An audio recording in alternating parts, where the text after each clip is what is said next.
நான் உங்கள்கிட்ட ஷேர் பண்ணுற கண்டென்ட் என்னன்னு பார்த்தீங்கன்னா, செல்ஃப் ரியலைசேஷன் நிகழ்ந்த போது உடனே நம்ம வந்து ஒரு மேஜிக் பண்ணுற அளவுக்கு நமக்கு சக்தியோ, இல்லை சினிமாவில் இந்த மாதிரி காட்டுற மாதிரி கை நீட்டினோடனே அவங்க வந்து ஒரு கையில் ஒரு பொருள் வந்துடுற மாதிரியோ, இல்லை பறக்கிறேன், இந்த ஒரு இடத்துலேருந்து நான் பறந்து போயிடுறேன், திடீர்னு ஒரு மறைஞ்சு போயிடுறேன், ஒரு இடத்துல ரெண்டாக காட்சி கொடுக்குறேன், இந்த சித்துக்கள்லாம் கிடைச்சிருமான்னா வாய்ப்பில்லை, கிடைக்காது. அப்படி கிடச்சிருக்கு அப்படின்னு நம்பிட்டு இருந்தோன்னா அது வந்து அறியாமை தான். நம்ம வந்து பிறப்பு இறப்பு அற்ற சுழற்சியிலேருந்து நீங்கும்போது தான் நம்ம தன்னை உணர்ந்திருப்போம். தன்னை உணர்ந்த போது தான் அந்த பிறப்பு இறப்பு சுழற்சியிலேருந்து நம்ம விடுபட்டு நிற்போமே. அதுதான் நிறைவான பிறவியாக இருக்கும். அந்த சுச்சுவேஷனில் நம்மக்கிட்ட இருக்க கர்மா அனைத்தும் தீர்ந்திருக்கும்.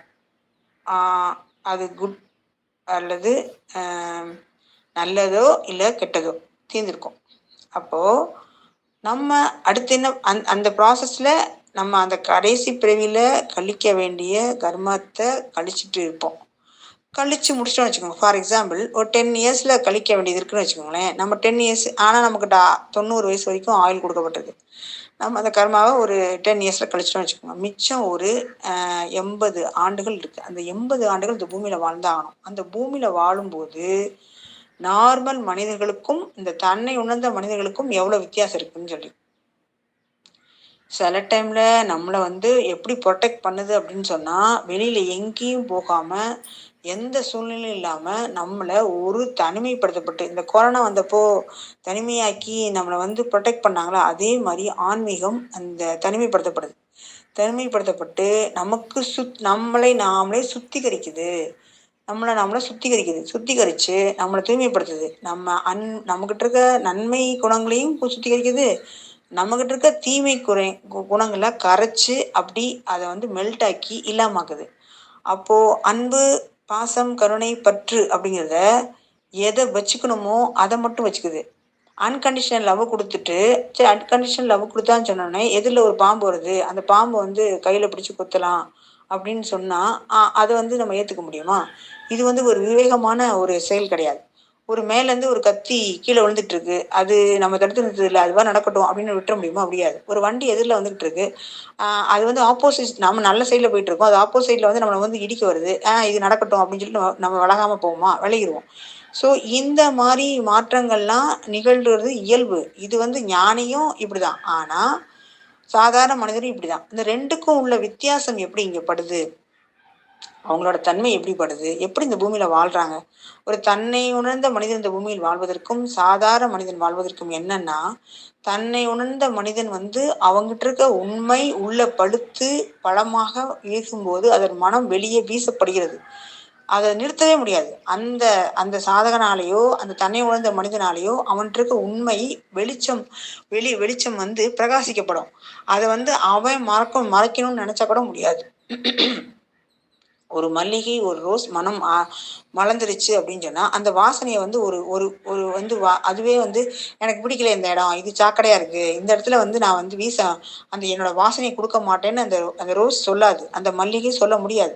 அது இயல்பாக அந்த இடத்துல தான் மலர்ந்து போகணுங்கிற தன்மையை அதை ஏற்றுக்கும். அதே மாதிரி தன்னை உணர்ந்த மனிதன் எது நடந்தாலும் ஏற்றுக்குவாங்க. ஒருத்தன் கன்னத்தில் சட்டுன்னு அடிச்சுட்டு போயிட்டாங்க அப்படின்னா அதை ஏற்றுப்பாங்க. திரும்ப போய் அவங்கள அடிக்கிறதோ இல்லை கேள்வி கேட்டு அவங்களோட வந்து முரண்பட்டு சண்டை போடுறதோ பண்ண மாட்டாங்க. இது நான் செய்த விளைவால் நிகழ்ந்ததுன்னு சொல்லி அக்செப்ட் பண்ணிப்பாங்க. அதே மாதிரி ஒரு இயற்கை அவங்களுக்கு ஏதாவது வேலை கொடுக்குது, இல்லை ஒருத்தன் அன்னதானம் பண்ணு, ஒருத்தங்களுக்கு வந்து சாப்பாடு வாங்கி கொடு அப்படிங்கிறத தாண்டி ஒரு ஒரு அபிஷேகம் பண்ணுறதோ ஒரு ஆராதனை பண்ணுறதோ ஏதோ செய்யும்போது உள்ளேருந்து குரல் செய்யும்போது அவங்க சரண்டருங்கிற தன்மையில் செஞ்சுருப்பாங்க. அவங்களுக்கு அந்த அந்த மாதிரி ஒரு இப்போ வந்து ஃபார் எக்ஸாம்பிள் ஒரு பாத யாத்திரை போகணுன்னு ஒரு ஒரு உள்ளேருந்து ஒரு இல்யூஷன் சொல்லுதுன்னு வச்சுக்கோங்க, மூலமாக சொல்லுது. அதை வந்து அவங்க வந்து செய்ய மாட்டாங்க அப்படின்னு முன்னாடி இருந்திருப்பாங்க. அதெல்லாம் ஒரு மூட நம்பிக்கை. அது வந்து நம்ம வந்து செய்கிறது வந்து இதெல்லாம் மூட நம்பிக்கை அப்படின்னு வச்சுருந்தாங்கன்னு வச்சுக்கோங்க. ஆனால் அந்த சரண்டர் தன்மைக்கு வந்த போது, தன்னை நிகழ்ந்த போது அவங்க என்ன நினைப்பாங்க அப்படின்னா, அதை வந்து அப்படியே அக்செப்ட் பண்ணிக்குவாங்க. எது நடந்தாலும் நன்மைக்கு தான், நம்ம கருவி மட்டும்தான், நம்ம வந்து ஏதோ காரணத்தை வச்சு தான் இந்த செயல் நடக்குது அப்படின்னு சொல்லி அந்த ஃபுல் சரண்டரில் அவங்க என்ன பண்ணுவாங்கன்னா கேள்வி கேட்காம நடந்துருவாங்க. பிடிக்குது, பிடிக்கல. அவங்களுக்கு வந்து அதே மாதிரி தான் இங்க உணவு முறையிலயும் சரி, ஒரு உடை முறையிலும் சரி, ஏதோ ஏதோ மனிதர் எதிர்ல வரார். அவருக்கு இவங்கள பிடிக்காது, பிடிக்குங்கலாம் கிடையாது. அவங்க கேட்கிற கேள்விக்கோ, இல்ல அந்த சூழ்நிலையோ, உள்ள இருந்து பதில் சொல்ல வேண்டிய கட்டாயத்திலேயும், அவங்களுக்கு உதவி பண்ண வேண்டிய கட்டாயத்திலயும் நம்ம இருந்தோம்னா, அவங்களுக்கு அந்த உதவி பண்ணியே ஆகணும். உங்களுக்கு பிடிக்குது, பிடிக்கல. அதெல்லாம் இங்க இங்க வந்து விருப்பு, வெறுப்பு அற்ற தன்மைக்கு நம்ம வந்து மாறியிருக்கோம். அதே மாரி இந்த உடல்நிலையில, இப்ப நம்ம 1 மணி நேரம் வெளியில நிக்கிறோம். 1 மணி நேரம் வந்து நடந்து போறோம் அப்டின்னா, கால் வலிக்கும் தான். ஒரு இடத்துல நிக்கிறோம். அதாவது வந்து அதாவது அ பின் பாயிண்ட் பண்ணி அந்த இடத்துல நம்ம நின்றோம். ஒரு கோயிலுக்கு போறோம்னு வச்சுக்கோங்களேன்.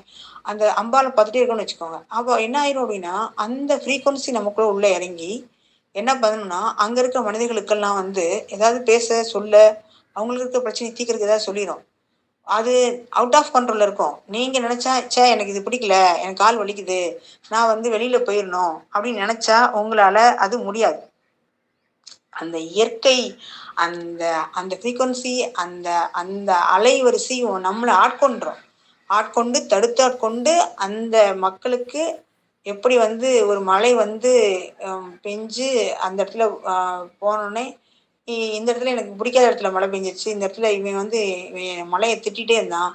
2வது தண்ணிய வெறுக்கிறான். ஐயோ! மழை வேணாம் வேணாம்னு சொன்னேன். இவன்ட்ட போய் கொட்டிட்டோமே அப்படின்னு எப்படி வந்து சொல்லாதோ, அது மாதிரி அந்த தன்னை உணர்ந்த மனிதன் ஒரு இடத்துல போயிட்டுருக்கும்போது, ஆ எதிர்ல அந்த தன்னை உணர்ந்த மனிதரை வெறுக்கிற ஒரு மனிதன் வர்றான்.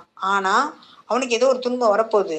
அந்த டைம்ல போயிட்டு, அந்த தன்னை உணர்ந்த மனிதர் வந்து, "இவன் நம்மள வெறுப்பான். இவனுக்கு போய் நம்ம உதவி செய்யவா?" அப்படின்னு நினைக்க மாட்டாங்க. நினைக்க முடியாது. அவர் என்ன நினைச்சாலும் பரவால்ல, அவர அடிச்சாலும் பரவால்ல, என்ன திட்டினாலும் பரவால்ல, அவருக்கு செய்ற நன்மைய நம்ம செஞ்சே ஆகணும்னு தான் செய்ய முடியும். இதுதான் தன்னை உணர்ந்த ஒரு மனிதனுக்கு அது. அதே மாரி ஒரு ஒரு உடல் வந்து ஒரு அழுக்கு, ஒரு புறத்தன்மையில வந்து ஒரு வந்து சுத்தம் இல்லாத ஒரு மனிதர் இருக்காரு. ஆனா, உள்தன்மையில அவர் வந்து யோக நிலையிலயும் பெரிய ஒரு அருள் ஜோதியாவும் உள்ள இருக்காரு. ஆனா, வெளிப்புற தன்மைக்கு தெரியலன்னா, தன்னை உணர்ந்த மனிதனுக்கு உள்ள உள்ள மனிதர வச்சு, அந்த புறத்தோற்றத்த வச்சு அவங்க முடிவு பண்ண மாட்டாங்க. உள்ள இருக்க அந்த அகம், அந்த அந்த ஜோதிய வச்சு அவங்க வந்து ஈஸியா கண்டுபிடிச்சுருவாங்க. அவங்களோட கண்ல வந்து ஜீவன் தெரியும். பொதுவாவே சிவக்கலை அப்படிங்கிறது நம்ம ஒரு கண்ல பார்க்கும்போது, அந்த கண் வழியா தீட்சையே குடுத்துடலாம். ஒரு கண் வழியா எரிச்சிடலாம். பார்த்துருப்பீங்களா? "கொக்கென நினைத்தாயோ கொங்கணவா" அப்படின்னு சொல்லி அ வாசுகி அம்மா கேட்பாங்க. அ அப்ப வந்து கொங்கணவர் வந்து அப்படி முழிப்பாருன்னு சொல்லி நம்ம படிச்சிருக்கோம்ல. அப்ப அவர் கோவத்துல கொக்க வந்து எச்சம் பட்டவுடனே எரிச்சிருப்பாரு. அதே மாதிரி அந்த பார்வையால எரிக்க முடியும். அந்த பார்வையால ஒரு மலர மலர வைக்க முடியும். அந்த பார்வையால சக்திய கதிர்வச்சுக்க முடியும். இந்த பார்வையால சக்திய குடுக்க முடியும். அப்போ இந்த சக்தி வந்து நமக்கு வந்து பொலிவிழந்து போயிரும். நம்ம ஒ ஒ குற்றம், மாசுலாம் இருக்கும்போது. நம்ம தன்னை உணர்ந்து இருக்கும்போது, அந்த கண்ணில் கருணை, அந்த சக்தி, அந்த ஒளி, அந்த சிவ ஒளி, அந்த தேஜஸ் இதெல்லாம் வந்துரும். அப்ப தேஜஸ் ஒருத்தங்கள பார்த்தோன்னே, அந்த இருப்பே அவங்களுக்கு நன்மையா மாறிரும். அந்த தன்னை உணர்ந்த மனிதர் ஒரு இடத்துல இருக்கும்போது, அவங்களுக்கு என்ன நடக்கும் அப்டின்னா, அந்த நோய் குணமாகும். அந்த சுற்றி இருக்க வந்து பாசிட்டிவ் எனர்ஜியா மாறும். ஒரு கெட்ட தன்மையில இருக்கவங்க நல்ல தன்மையில மாறிருவாங்க. அதுக்கப்புறம் வந்து என்னன்னா, அவங்க வந்து ரொம்ப நாள் தேடிட்டு இருக்க, ரொம்ப நாள் குழப்பத்துல இருந்தவங்க வந்து தெளிவு கிடைச்சிரும். ஒரு குறையுள்ள மனிதருக்கு வந்து அதெல்லாம் நிறையா மாறிரும். அதே மாரி தன்னை உணர்தலுக்கு ஏங்கின்னு இருக்க ஒரு மனிதனுக்கு, இந்த இந்த மனிதர் மூலமா தன்னை உணர்தல் தானா நிகழும். ரொம்ப துன்பப்பட்டு இருக்கவங்க வந்து போதும் அப்படின்னு விலகிட்டு கஷ்டப்பட்டு இந்த பூமியில வச்சுட்டு இருந்தாங்கன்னா, இவங்க அதுக்கு வந்து அந்த உயிர வந்துக்கு விடுதலை குடுக்குறதுக்கு இவங்க உதவி செய்ய முடியும். ஏற்கனவே உடல் விட்ட ஒரு மனிதருக்கு இவர் விடுதலை வந்து ஈஸியா வழிகாட்ட முடியும். அப்ப இந்த மாரி தன்னை உணர்ந்த மனிதன் இந்த பூமியில வாழ்றதோட நோக்கம் என்னன்னு கேட்டீங்கன்னா, தன்னை உணர்ந்த இன்பத்த மத்தவங்களுக்கு ஞானத்த குடுக்குறதுக்காண்டியும், அந்த குடுத்த ஞானம் வந்து மத்தவங்களுக்கு எவ்வளவாறு பயன்படுதுங்கிறத வந்து இவங்க இன்புற்று, அதன் மூலம் அவங்க ஆனந்தப்படுறது தான் இங்கே நோக்கமே ஒழிய, தான் அகங்காரத்துல இல்லங்கிறது இவங்க தெரிஞ்சிருக்கும். சரண்டர்ங்கிறது ஃபுல்லா வந்திருக்கும். தெய்வத்து அருளால தான் இது நடக்குன்னு தெரிஞ்சிருக்கும். நம்ம கருவிங்கிறது புரிஞ்சிருக்கும். இங்க யாரையும் மாற்ற முடியாதுன்னு புரிஞ்சிருக்கும். நாம வந்து எதையும் மாத்த வரலன்னு புரிஞ்சிருக்கும். நம்மளால முடிஞ்சத செஞ்சுட்டு போலாம். கர்மாவ தாண்டி இங்க எதுவும் பண்ண முடியாதுன்னு தெரியும். இறைவனாலயும் பண்ண முடியாதுன்னு தெரியும்.